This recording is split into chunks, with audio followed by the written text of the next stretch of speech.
चलो, तो I hope कि आप सब कुछ सही हो।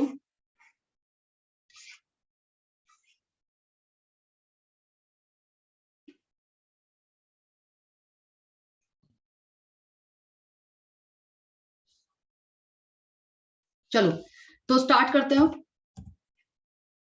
आवाज आ रही है सब लोगों को? एक बार मेरे को कंफर्म कर दो। Yes ma'am. ठीक है, तो देखो केटीजी के कुछ पोस्टुलेट्स थे, ठीक है ना। जैसे उन्होंने कुछ पोस्टुलेट्स दिए होंगे, आपने केमिस्ट्री में भी पढ़े होंगे, कोई बता सकता है? सबसे पहले अपन केटीजी में ना क्या पढ़ रहे हैं? काइनेटिक थ्योरी ऑफ गैसेस पढ़ रहे हैं, और फिर थर्मोडायनेमिक्स इसका सेकंड पार्ट है। तो काइनेटिक थ्योरी ऑफ गैसेस को आपने थोड़ा बहुत पढ़ा होगा केमिस्ट्री में भी, और उसमें पहले केटीजी के कुछ पोस्टुलेट्स दिए गए थे। जैसे ये पोस्टुलेट दिया गया था कि कंटेनर, किसी कंटेनर में अगर गैस है तो उस गैस के मॉलिक्यूल का जो वॉल्यूम होता है वो कंटेनर के वॉल्यूम के कंपैरिजन में नेग्लिजिबल होता है। पढ़ा है ये सब? लाइनें सुनी सुनाई सी लग रही है आप लोगों को? Yes ma'am. है ना। तो केटीजी पोस्टुलेट्स पढ़ रहे हैं, तो उसमें कुछ पोस्टुलेट्स में ये है कि पहला पोस्टुलेट है the volume of molecule of gases या gas is very small as compared to the volume of the container। मतलब कंटेनर के साइज के सामने जो मॉलिक्यूल का साइज होता है वो बिल्कुल नेग्लिजिबल होता है। सेकंड, खूब सारे मॉलिक्यूल्स है गैसेस के अंदर, तो उन मॉलिक्यूल्स के बीच में कोलिजन होगा, और उस कोलिजन को हमने कैसा माना है? इलास्टिक। कोलिजन तीन प्रकार के होते हैं, इलास्टिक, इनइलास्टिक और perfectly inelastic. Equals to 0, equals to 1 और 0 से 1। लेकिन हमने जो गैस मॉलिक्यूल्स के बीच में जो कोलिजन माने हैं वो सारे क्या माने हैं? इलास्टिक माने हैं। सो ऑल कोलिजन्स, चाहे वो गैसेस के मॉलिक्यूल्स के बीच में हो या वो गैस मॉलिक्यूल का कंटेनर की दीवारों से हो, वो दोनों कोलिजन्स हमने क्या माने हैं? इलास्टिक माने हैं। So all collisions are assumed to be elastic. ये भी पढ़ा होगा आपने। थर्ड, जो आपकी ग्रेविटी का इफेक्ट होता है वो नेग्लिजिबल होता है गैस मॉलिक्यूल्स में। मतलब हमको गैस मॉलिक्यूल पे कभी भी mg नहीं लगाना है। So the effect of gravity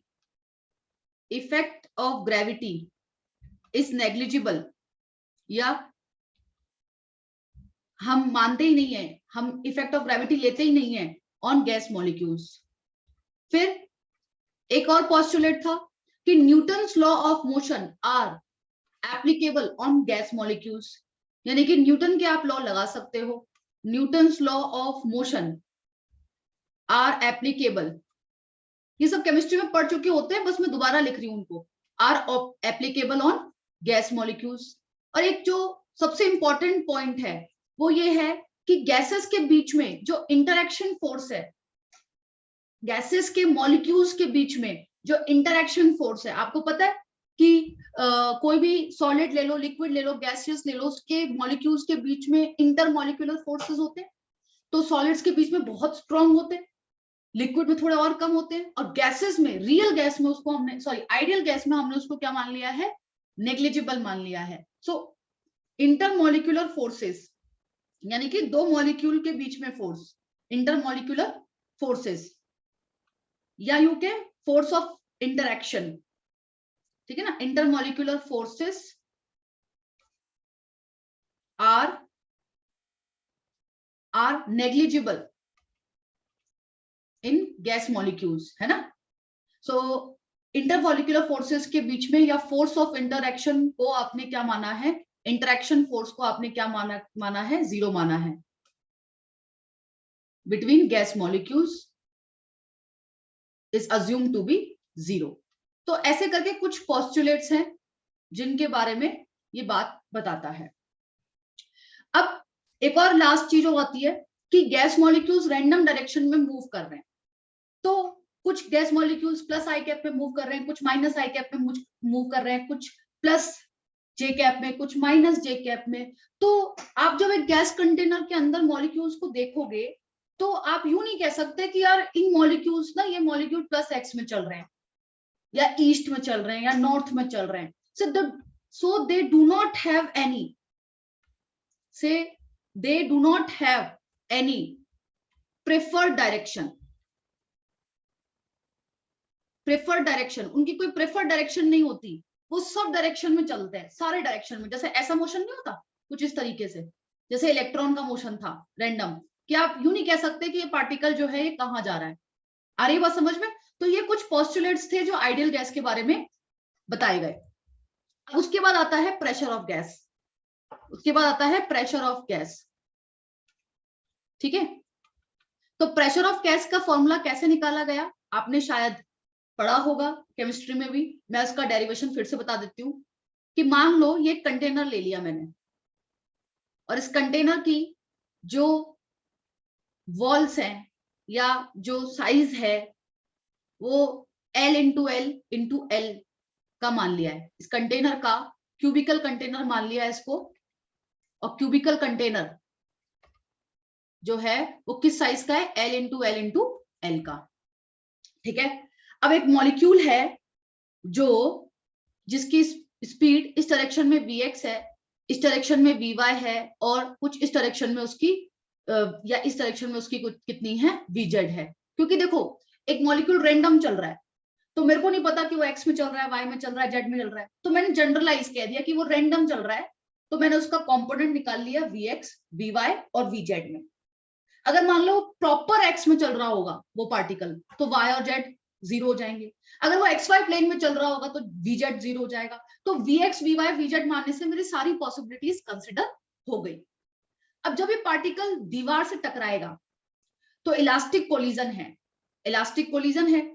अगर मान लो ये दीवार ले लेते हैं अपन, A, B, C और D, ये दीवार ले लेते हैं, तो ये दीवार से टकराएगा तो आपको पता है कि ये वाला जो कंपोनेंट होगा Vx वो तो पलट जाएगा, और बाकी Vy और Vz कंपोनेंट तो क्या रहने वाले हैं? सेम रहने वाले हैं। ये पता है ना आपको, दीवार के जो पैरेलल कंपोनेंट्स होते हैं वो सेम रहते हैं, और दीवार के जो परपेंडिकुलर कंपोनेंट होगा वो पलट जाएगा, क्योंकि E=1 है। जब कोई बॉल V से अप्रोच करती है तो कितने से लौटती है? EV से, और E की वैल्यू 1 है। तो अपन को क्या करना होता है, जब ऐसे ओब्लिक कोलिजन होता था तो अपन ये वाला कंपोनेंट तो सेम रखते थे और इस वाले कंपोनेंट को क्या करते थे? पलट देते थे। आपको पता होगा, जैसे मान लो ये V cos थीटा है तो इसको अपन EV cos थीटा कर देते थे, और ये V sin थीटा है तो उसको सेम रखते थे V sin थीटा। तो ठीक उसी तरीके से मैंने कहा कि Vy और Vz में तो कोई अंतर नहीं आएगा, क्योंकि इस वॉल को देखो तो इसकी परपेंडिकुलर डायरेक्शन x है, तो x वाला कंपोनेंट जो है वो वाला डायरेक्शन पलट जाएगा। तो अगर मैं चेंज इन मोमेंटम बोलूं और मास ऑफ वन मॉलिक्यूल बोलूं मैं, मास ऑफ वन मॉलिक्यूल, उसको मैं अगर m बोल दूं, स्मॉल m, तो change in momentum due to one molecule कितना हो जाएगा? तो अपन ने आज ही पढ़ा था कि mvx ऐसे है, और फिर वापस mvx इस तरफ हो गया, तो mvx माइनस आई कैप, तो कितना हो जाएगा? Twice of mvx I cap हो जाएगा। समझ में आ रही है बात? आज भी पढ़ा था अपन ने, 2h अपॉन लैम्डा किया था, वही चीज mvx माइनस आई कैप, तो इसको अपन यूं लिख सकते हैं 2mvx माइनस आई कैप, 2mvx माइनस आई कैप, 2mvx और माइनस आई कैप। माइनस तो खैर डायरेक्शन बता रहा है, पर जो मोमेंटम में चेंज है वो इतना है। अब क्योंकि हम ये मान लेते हैं कि अभी सिर्फ यही मॉलिक्यूल चल रहा है, तो ये अगली बार इस दीवार से कब टकराएगा, तो इसको कितना टाइम लगेगा दोबारा इस दीवार से टकराने के लिए। तो मुझे पता है कि मान लो ये Vx अभी चला है और ये दूसरी वाली दीवार से टकराएगा ऐसे यहाँ पर, तो इसको जाने में जो समय लगेगा, ये डिस्टेंस L है, तो जाने में जो समय लगेगा वो L अपॉन Vx लगेगा, और वापस आने में जो समय लगेगा वो भी L अपॉन Vx। तो इसका मतलब इस मॉलिक्यूल की वजह से चेंज इन मोमेंटम, अगर बात करूं फोर्स की बात करूं, force due to one molecule, होता है change in momentum per unit time. तो अगर मैं मान लूं कि इस गैस के अंदर एक ही मॉलिक्यूल है और वो इस दीवार से टकराता है, उस दीवार पे फोर्स निकालना चाहती हूँ, मैं इस दीवार पे फोर्स निकालना चाहती हूँ और एक मॉलिक्यूल की वजह से निकालना चाहती हूँ, तो मुझे पता है कि मोमेंटम में चेंज आएगा 2mvx, और जो टाइम है, टाइम उसको अगला टक्कर करवाने के लिए वो कितना है 12/vx, यानी कि मैं इसको ऐसे लिख सकती हूँ mvx का square divided bye l, mvx का स्क्वायर डिवाइडेड बाय l। इस तरीके से मैं लिख सकती हूँ। मैं मान रही हूँ कि अभी एक ही पार्टिकल चल रहा है इसके अंदर, ठीक है। अब क्या होगा कि अभी तो मैंने एक मॉलिक्यूल माना है, अब मुझे बहुत सारे मॉलिक्यूल्स हैं इसके अंदर, तो सारे मॉलिक्यूल्स की वजह से कंसिडर करना है। तो क्या होगा देखना, मैं अगर यूं बोलूं कि एक मॉलिक्यूल की वजह से mvx स्क्वायर बाय l है, तो मास ऑफ मॉलिक्यूल तो सेम रहेगा, क्योंकि आपको पता है कार्बन के हर मॉलिक्यूल का मास, हर एटम का मास एक ही सेम रहेगा, तो m तो सेम रहेगा, लेंथ सेम रहेगी, तो vx सबकी अलग अलग हो सकती है, किसी की 3 मीटर पर सेकंड स्पीड हो सकती है, किसी की 4 हो सकती है, किसी की 5 हो सकती है, किसी की x में 0 हो सकती है, कोई x की वजह -x में जा सकता है। तो इसलिए मैं अगर मान लो force due to n molecules की बात करूं, force due to n molecules, तो मैं ऐसे बोलूंगी कि that will be m vx1 का square divided bye l plus m vx2 का square divided bye l plus m vx3 का square divided bye l and so on. ऐसे बोल सकते हैं अपन, ठीक है ना। सबके मैंने x कंपोनेंट का मैंने बोला कि भाई पहले पार्टिकल की मान लो x डायरेक्शन में vx1 है, v1 भी नहीं बोल सकते क्योंकि v1 तो टोटल है, v1 में से भी कितनी x में है, कितनी y में है और कितनी z में है, तो मैंने इसलिए vx1 लिखा है, क्योंकि इस वॉल पे जो ये वाली वॉल है, इस वॉल पे जो फोर्स होगा, इस वॉल पे जो फोर्स होगा वो vx कंपोनेंट की वजह से होगा, इस वॉल पे जो फोर्स होगा वो vy कंपोनेंट में चेंज इन मोमेंटम की वजह से होगा। तो अपन इस वॉल पे, इस वाले वॉल पे इंटरेस्टेड है हम लोग, इस वाली वॉल पे, तो इसलिए हम vx में इंटरेस्टेड है, ठीक है ना। तो यहां से मैं काम करती हूँ, मैं अपनी तरफ से क्या करना चाह रही हूं कि मैं n से डिवाइड कर देती हूं और n से मल्टीप्लाई कर देती हूं, तो मेरे हिसाब से इक्वेशन में कोई चेंज नहीं आएगा। मैंने n से डिवाइड कर दिया और n से मल्टीप्लाई कर दिया, उससे क्या फायदा होगा। हेलो, हाँ जी सर।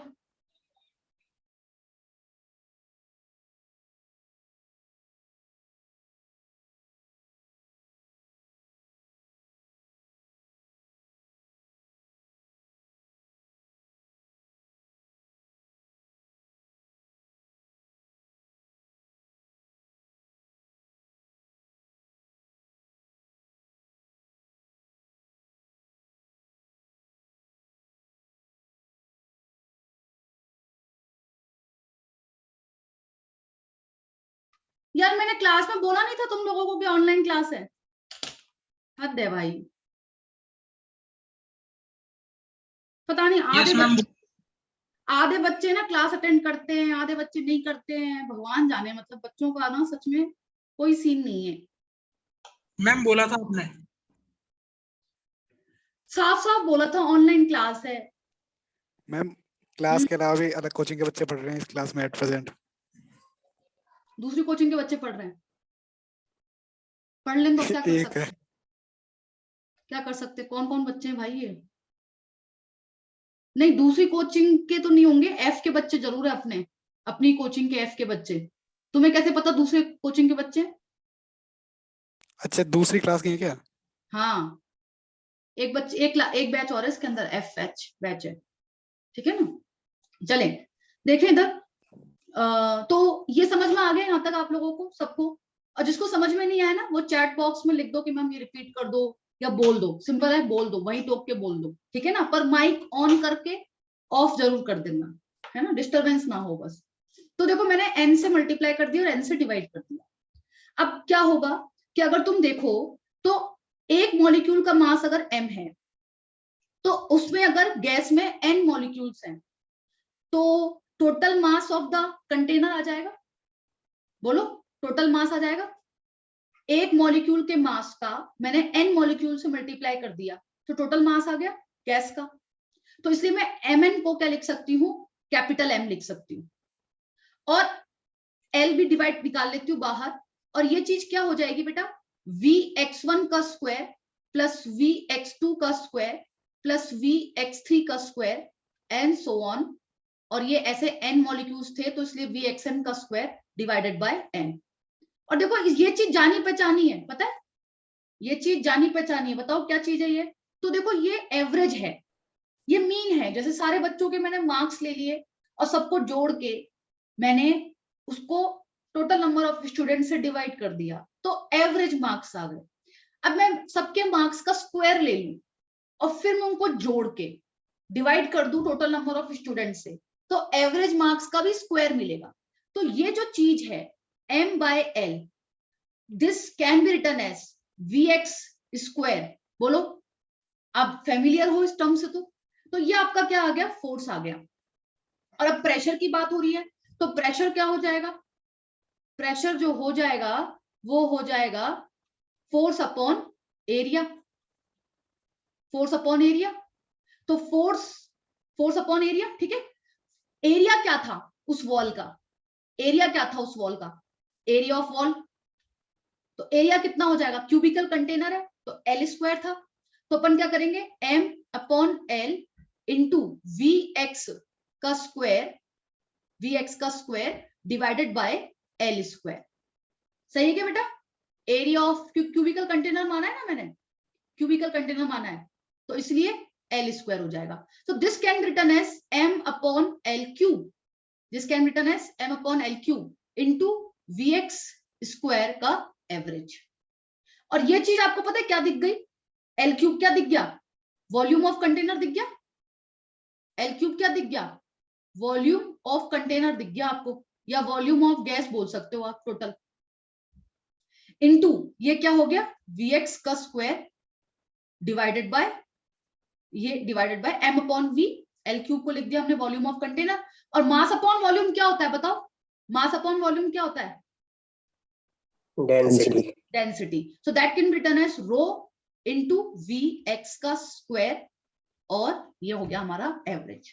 लेकिन अभी भी हमें Vx को डील करना है, और वो कैसे डील करेंगे, तो देखो मान लो कि पहला पार्टिकल है उसकी स्पीड v1 है, तो उसका x1 में स्पीड vx1 है, ठीक है ना, y में उसकी स्पीड vy1 है, और z में उसकी स्पीड vz1 है। ऐसे लिखेंगे ना, मान लो एक पार्टिकल 1 है, उसकी स्पीड x में i cap plus vy1 j cap plus vz1 k cap. देखो x y z क्या आ रहा है, तो उसका x डायरेक्शन में कंपोनेंट, y डायरेक्शन में कंपोनेंट, z वाले डायरेक्शन में कंपोनेंट। और 1 क्यों आ रहा है, क्योंकि पार्टिकल 1 की बात कर रहे हैं। ऐसे पार्टिकल 2 की बात करेंगे तो vx2 का स्क्वायर प्लस vy2 का स्क्वायर प्लस vz2 का स्क्वायर एंड सो ऑन। ऐसे nth पार्टिकल की बात करेंगे तो वो हो जाएगा उसकी स्पीड x डायरेक्शन में, उसकी स्पीड y डायरेक्शन में, और उसकी स्पीड z डायरेक्शन में। z तो आ रहा है z डायरेक्शन की स्पीड, और n आ रहा है nthवा पार्टिकल। अब मैंने इनको जोड़ दिया, मैंने इनको क्या कर दिया, जोड़ दिया, LHS जुड़ा तो ये आ जाएगा v1 square v2 square plus v3 square and so on. और इधर क्या आ जाएगा, vx1 का स्क्वायर vx2 का स्क्वायर प्लस vx3 का स्क्वायर एंड सो ऑन। ऐसे क्या जुड़ेंगे, vy1 का स्क्वायर प्लस vy2 का स्क्वायर प्लस ऐसे ही vz1 का स्क्वायर प्लस vz2 का स्क्वायर प्लस सो ऑन। मतलब मैंने क्या करा, ये टर्म जुड़ गई सारी की सारी, फिर x में x जुड़ गए, y में y जुड़ गए, और z में z जुड़ गए, और मैंने ये लिख दिया। उसके बाद मैंने क्या करा, सबको n से डिवाइड कर दिया, सबको मैंने क्या करा, इसको भी n से डिवाइड कर दिया, इसको भी n से डिवाइड कर दिया, इसको भी n से डिवाइड कर दिया, और इसको भी n से डिवाइड कर दिया। कर सकते हैं ना ऐसा LHS और RHS में, ठीक है। अब इस चीज को अपन क्या बोलेंगे, तो टोटल वेलोसिटी का स्क्वायर का एवरेज, इसको क्या बोलेंगे, टोटल वेलोसिटी का स्क्वायर का एवरेज, इसको बोलेंगे। क्योंकि अपन ने क्या करा, स्क्वायर कर दिया और फिर उसको डिवाइड कर दिया n से।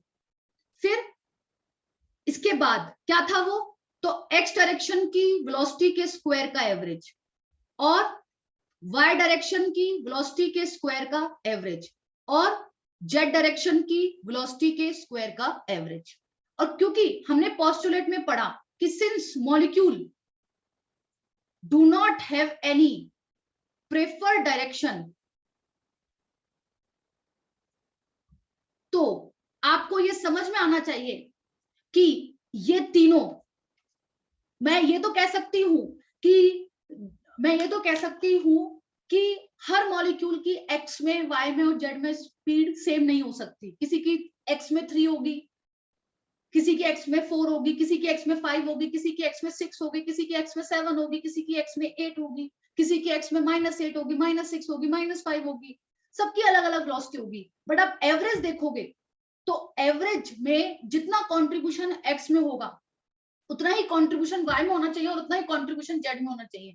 अगर x की वेलोसिटी एवरेज ज्यादा आ गई तो इसका मतलब हमें लगेगा कि कंटेनर के मॉलिक्यूल्स x डायरेक्शन में मूव कर रहे हैं। y की ज्यादा आ गई तो इसका मतलब हमें लगेगा कि कंटेनर के मॉलिक्यूल्स एज अ होल ऊपर जा रहे हैं। z में ज्यादा आ गई तो कंटेनर के मॉलिक्यूल्स z में जा रहे हैं। जबकि पोस्टुलेट्स में कहा गया कि मॉलिक्यूल आपको रैंडम मोशन करते हुए दिखाई देंगे, मॉलिक्यूल की कोई प्रेफर्ड डायरेक्शन नहीं है। मतलब आप सारे मॉलिक्यूल्स को जब ऑब्जर्व करोगे तो आप ये नहीं कह पाओगे कि वो x में मूव कर रहे हैं, y में मूव कर रहे हैं, z में। तो इसका मतलब तीनों में हर मॉलिक्यूल की स्पीड सेम नहीं होगी, सबकी अलग अलग होगी, सबके मार्क्स अलग अलग है। बट दो क्लास का, दो बैचेस का जो एवरेज मार्क्स आ रहा है वो सेम आ रहा है। तो वैसा ही चीज है यहाँ पर कि Vx1 इक्वल्स टू, है ना, Vx स्क्वायर, क्योंकि इनका कोई प्रेफर्ड डायरेक्शन नहीं है तो ये बराबर होंगे, ये तीनों क्या होंगे, बराबर होंगे। तीनों बराबर होंगे तो हम यूं लिख सकते हैं यहाँ पर कि v square average equals to 3 times of Vx square average. तो Vx स्क्वायर का एवरेज कितना आ गया यहाँ से, v स्क्वायर डिवाइडेड बाय 3 आ गया। थोड़ी सी अभी गंदी लग रही चीजें, कोई बात नहीं, ये तो मैंने डेरिवेशन बता दिया, नहीं तो मैं डायरेक्ट भी बता सकती थी, बट फीलिंग लाने के लिए अपन ने डेरिवेशन बता दिया, ठीक है ना। अब क्या करेंगे, अपन ने जो अभी प्रेशर पढ़ा था, वो प्रेशर क्या पढ़ा था अपन ने, रो इंटू Vx स्क्वायर पढ़ा था। तो वो कितना हो जाएगा, 1/3 into rho into v square हो जाएगा। बोलो, ये हो जाएगा, ये हो जाएगा। Vx की जगह पुट कर दिया मैंने, Vx की जगह मैंने क्या पुट कर दिया, v स्क्वायर बाय 3 पुट कर दिया। अब यहां से आप यूं समझो कि ये प्रेशर का फॉर्मूला बन गया, और अगर आप यहां से देखो तो ये चीज v स्क्वायर, ठीक है ना, इक्वल्स टू कितना हो गया, 3p बाय रो, यानी कि v इक्वल्स टू कितना हो गया, 3p बाय रो। और आपको पता होगा कि p इक्वल्स टू क्या होता है, रो RT बाय m होता है, पता है क्या आपको। तो इसका मतलब इसको अपन क्या लिख सकते हैं, 3RT बाय m लिख सकते हैं। और ये कोई जानी पहचानी सी स्पीड लग रही है क्या आपको, ये होती है रूट मीन स्क्वायर स्पीड। याद आ रहा है, केमिस्ट्री में Yes, पढ़ा था, ma'am. Root mean Yes, square ma'am. Speed होती है। और देखो इसमें अगर तुम देखो तो यही तो किया आपने, यही तो किया इस v में। इस v में क्या किया आपने, इस v में क्या किया, देखना, v1 square, v2 square, vn square, आपने सबका स्क्वायर किया। रूट मीन स्क्वायर, सबसे पहले आपने सबका स्क्वायर किया, फिर आपने इसका मीन लिया, फिर आपने इसका मीन लिया, एवरेज लिया, और फिर लास्ट में आपने क्या ले लिया था, इधर स्क्वायर को उधर बेच के क्या ले लिया था, रूट ले लिया था। ऐसे अपन ने आरएमएस करंट भी पढ़ी थी, ऐसे अपन ने आरएमएस करंट भी पढ़ी थी, बोलो। Yes, ma'am. समझ में आए? तो ये हो गई अपनी V RMS स्पीड, जिसका आपको फॉर्मूला याद रखना है, ठीक है ना। अच्छा, ऐसा ही अपन ने साउंड वेव के डेरिवेशन में भी पढ़ा था, गामा RT बाय m पढ़ा था। फिर मैंने आपको बताया था कि अगर आपसे रेशो पूछे, जैसे आपसे अगर मान लो रूट मीन स्क्वायर का, इसे बोल, रूट मीन स्क्वायर का आपसे रेशो पूछे फॉर O2 और रूट मीन स्क्वायर का रेशो पूछे for N2 at same temperature, चलो इसका ले लेते हैं एट 300 केल्विन और इसका ले लेते हैं एट 400 केल्विन, या 300 केल्विन भी मत लो आप, इसको सेल्सियस में दे देती हूँ मैं आपको। तो इसका लो 27 डिग्री सेल्सियस और इसका लो 127 डिग्री सेल्सियस। तो आप क्या करोगे, आप लिखोगे √3r_T1/m1 और इसका क्या लिखोगे, डिवाइड बाय 3r_T2/m2, यही करोगे बेटा। तो यहाँ टेम्परेचर्स किस में भरने होते हैं आपको, केल्विन में। PV इक्वल्स टू nRT में टेम्परेचर किस में भरते हैं अपन, केल्विन में। तो 3r से 3r तो कट जाएगा, तो ये कितना हो जाएगा, हाँ, तो प्रज्ञा ने आंसर दिया है T1/T2 इंटू √m2/m1। बोलो अब T1 कितना है, तो T1 है आपका 27 डिग्री सेल्सियस को अपन क्या लिख सकते हैं 300, और 127 डिग्री सेल्सियस को अपन क्या लिख सकते हैं 400। सबको समझ में आ रही है, 27 + 273 करेंगे 300 और 127 + 273 करेंगे 400। अब M2 जो है वो किसका भरा जाएगा, N2 का, तो 28 होता है मॉलिक्यूलर मास। ये M क्या है, मॉलिक्यूलर मास है। और मैंने बताया था कि ये 28 नहीं होता, इसको आप 28 × 10⁻³ भरा करो। ऑल्दो रेशियो में मैटर नहीं करता, बट एग्जैक्ट वैल्यू पूछ लेगा तो आप 28 भर दोगे तो गलत आंसर आएगा, 28 × 10⁻³ भरोगे तो सही आंसर आएगा। सबको समझ में आ रही है मेरी बात। और ऑक्सीजन का कितना हो जाएगा 32 × 10⁻³ तो रेशियो में ये कट जाता है, लेकिन एग्जैक्ट मैग्नीट्यूड पूछता वो कि O2 की स्पीड निकाल दो 27 डिग्री सेल्सियस पे, रूट मीन स्क्वायर, तो आपको 3r_T/m का अंडर रूट सॉल्व करना पड़ता। आ रही है बात समझ में सबको बेटा, सबको समझ में आ रही है बात। तो यहां से जो भी आंसर आया आपका √3/4 इंटू ये कितना हो जाएगा आपका 4 7 जा 28 और 4 8 जा 32, तो ये हो जाएगा √7/8, जो भी आंसर आपका आए उसके बाद। अब मैक्सवेल डिस्ट्रीब्यूशन कर्व पढ़ते हैं, मैक्सवेल डिस्ट्रीब्यूशन कर्व पढ़ते हैं, मैक्सवेल डिस्ट्रीब्यूशन कर्व, ये भी आपने पढ़ा होगा केमिस्ट्री में, ये भी आपने पढ़ा होगा केमिस्ट्री में। तो मैक्सवेल डिस्ट्रीब्यूशन कर्व कहता है कि जो आपके गैस मॉलिक्यूल्स होते हैं, गैस मॉलिक्यूल्स की स्पीड जीरो से लेकर इंफिनिटी तक कुछ भी मिल सकती है, जीरो से लेकर इंफिनिटी तक कुछ भी मिल सकती है। अब इंफिनिटी का मतलब ये नहीं होता इंफिनिटी मीटर पर सेकंड, इंफिनिटी का मतलब ये होता है कि बाकी सारे मॉलिक्यूल्स अगर 25 मीटर पर सेकंड पे हैं लगभग, तो एक दो मॉलिक्यूल ऐसे होंगे जिनकी 2500 मीटर पर सेकंड होगी, और वो 25 मीटर पर सेकंड के सामने इनफाइनाइट होंगे, इनफाइनाइट स्पीड कैरी कर रहे होंगे। तो इनफाइनाइट का मतलब इनफाइनाइट नहीं होता, infinite is a relative term. तो कहने का मतलब मैक्सवेल ने कहा कि आप किसी भी टेम्परेचर पे बात कर लो, किसी भी टेम्परेचर पे आपकी जो स्पीड है वो जीरो से लेकर इंफिनिटी मिलती है। अब जैसे मान लो 1 मोल गैस ली तो 6.023 × 23 मॉलिक्यूल्स हैं उसके अंदर, तो उसमें से 2-4 मॉलिक्यूल ऐसे होंगे जो रेस्ट पे होंगे, 2-4, इसके सामने 2-4 नगण्य हैं, और 2-4 ऐसे भी होंगे जिनकी स्पीड बहुत ज्यादा होगी, पर जो मेजॉरिटी होगी ना, मेजॉरिटी होगी वो कुछ ऐसे लाई करेगी, किसी रेंज में लाई करेगी। कुछ इस तरह का मैक्सवेल डिस्ट्रीब्यूशन आपका कर्व होता है, कुछ इस तरीके से, ठीक है ना, इस तरीके से होता है। अब मैं समझाती हूँ। इस मैक्सवेल डिस्ट्रीब्यूशन कर्व में हम यहां तो लेते हैं वेलोसिटी, यहां तो लेते हैं अपन स्पीड, जो भी है स्पीड वेलोसिटी व्हाटसोएवर, और यहां लेते हैं dN/dV।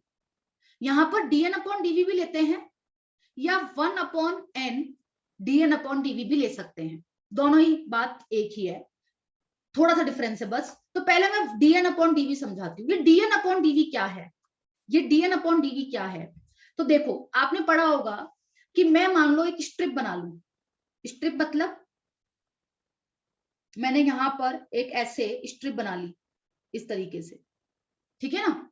तो मैंने कहा कि इसकी स्पीड मान लो 25 है, 25.1 है, और इसकी स्पीड मान लो 25.2 है। तो ये एक तरह से हो गई डीवी रेंज, डीवी रेंज हो गई। चेंज इन वेलोसिटी क्या है, बहुत छोटा, मतलब इन मॉलिक्यूल्स की जो लगभग स्पीड है, इन जो मॉलिक्यूल्स पाए जाएंगे, इनकी जो स्पीड बोली जाएगी वो अप्रोक्सीमेटली कितनी बोली जाएगी, 25 बोली जाएगी। अब कितने मॉलिक्यूल पाए जाएंगे वो निकालने के लिए आप क्या करोगे, अगर मैं देखूं तो आप एरिया ऑफ कर्व क्या बोलते हो, y dx बोलते हो ना, area of curve integration y dx। और अगर मैं एरिया ऑफ दिस स्ट्रिप बोलूं, अगर मैं एरिया ऑफ दिस स्ट्रिप बोलूं, अरे यार ग्रेड क्यों करूं मैं,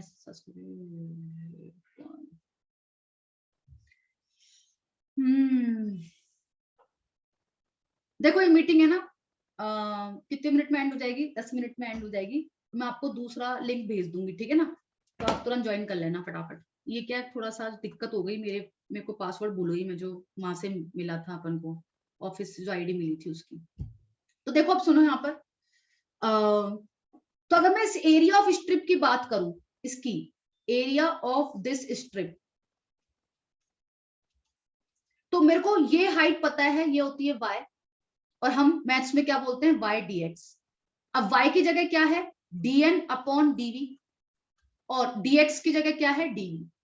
आपने x एक्सिस पे क्या बनाया हुआ है, v, तो इसलिए dx की जगह क्या लिखोगे आप, dv, और y एक्सिस पे क्या है आपका, dn अपॉन dv, तो इसलिए आपने dv। तो ये काट के ये dn आ रहा है, dn बोले तो नंबर ऑफ मॉलिक्यूल्स, तो मतलब कुल मिलाकर इस स्ट्रिप का जो एरिया होगा वो मॉलिक्यूल्स की संख्या देगा।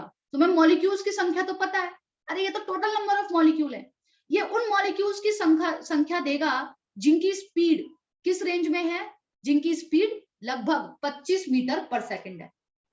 तो वो मॉलिक्यूल काफी कम होंगे जिनकी 25 होगी, फिर 26 भी होगी, फिर 27 भी होगी, तो वो डीएन आपकी संख्या हो गई।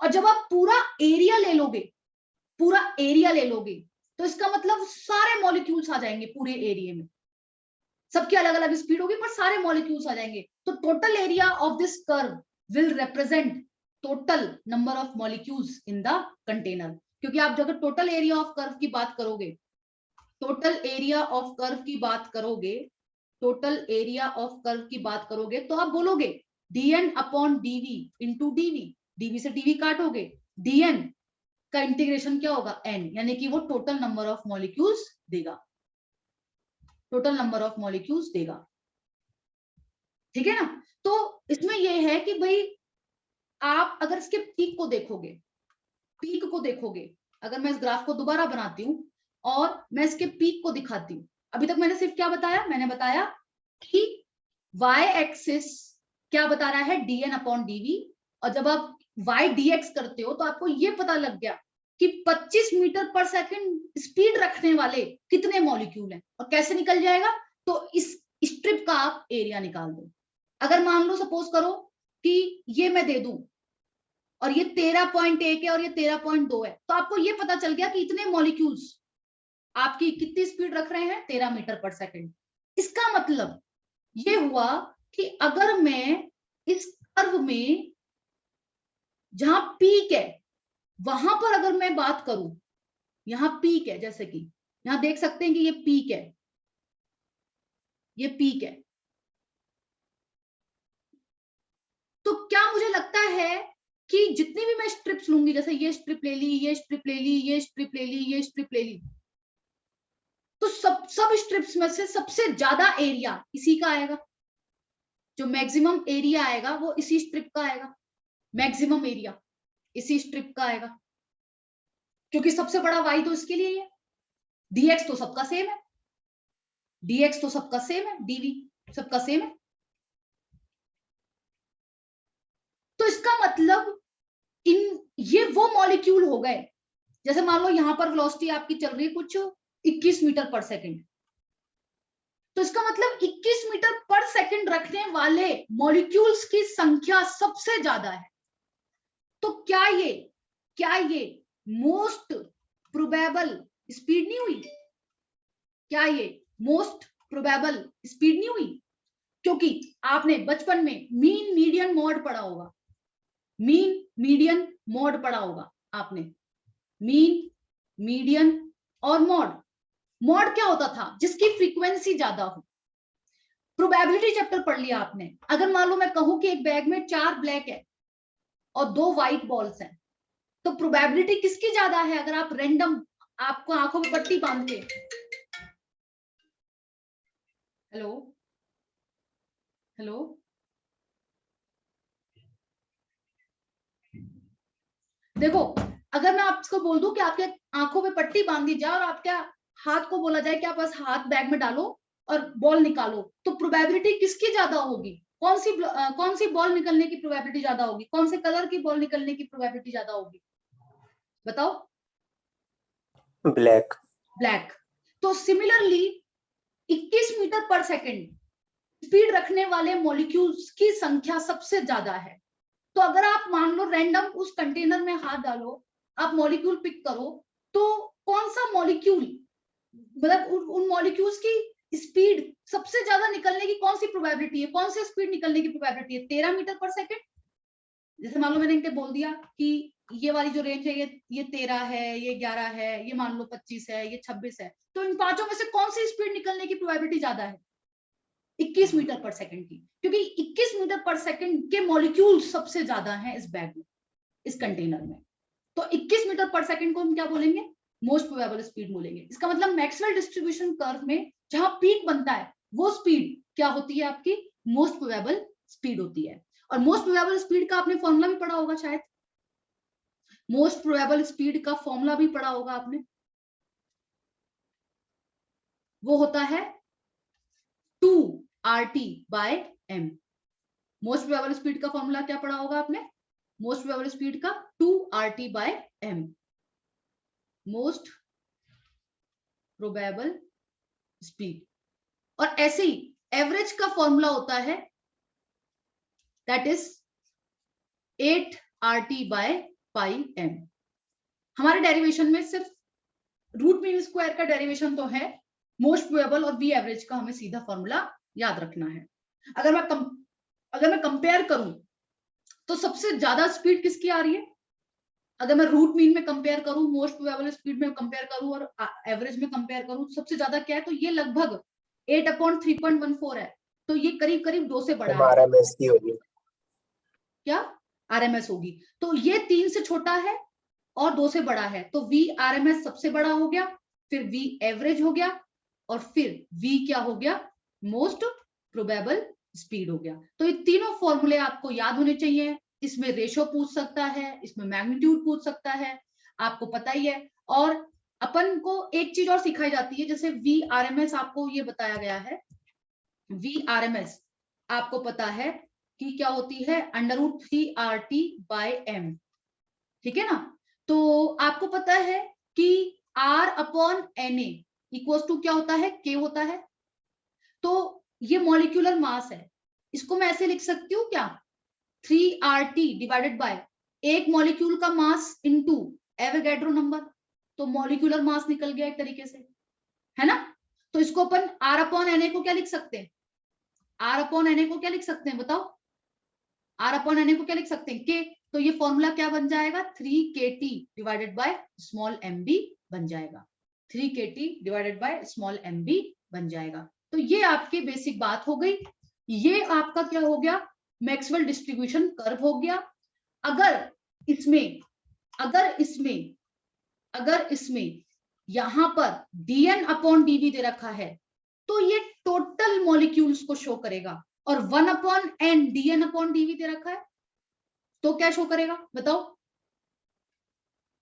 तो 1/n dN/dV इंटू dV करोगे, dV कट जाएगा, तो 1/n integration dN n/n equals to 1। इसका मतलब ये फ्रैक्शन शो करेगा कि कितने फ्रैक्शन मॉलिक्यूल की स्पीड इतनी है। जैसे मान लो सपोज करो कि ये आपने स्ट्रिप बना दी मोस्ट प्रोबेबल के करस्पॉन्डिंग, और मान लो ये जो एरिया है, ये इसकी जो वैल्यू आ रही है वो 1/4 आ गई, तो इसका मतलब आप समझ गए 25% मॉलिक्यूल की स्पीड कितनी है? मोस्ट प्रोबेबल स्पीड के बराबर है।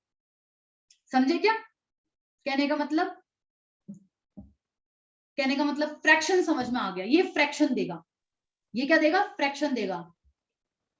और अगर मैं n हटा दूं तो ये क्या देगा? नंबर ऑफ मॉलिक्यूल देगा, ठीक है? नंबर ऑफ मॉलिक्यूल देगा। तो दोनों ही एक ही बात है, उससे कोई फर्क नहीं पड़ेगा, बस आपको पता होना चाहिए कि कौन सा नंबर क्या रिप्रेजेंट कर रहा है। अब देखो एक क्वेश्चन होता है जो कि कैसे बनता है इस पे मैक्सवेल डिस्ट्रीब्यूशन कर्व पे, बहुत अच्छा, तो वो बताती हूँ मैं। इसको मैं ढंग से लिख देती हूँ कि अगर यहां पर ये 1/n dN/dV है,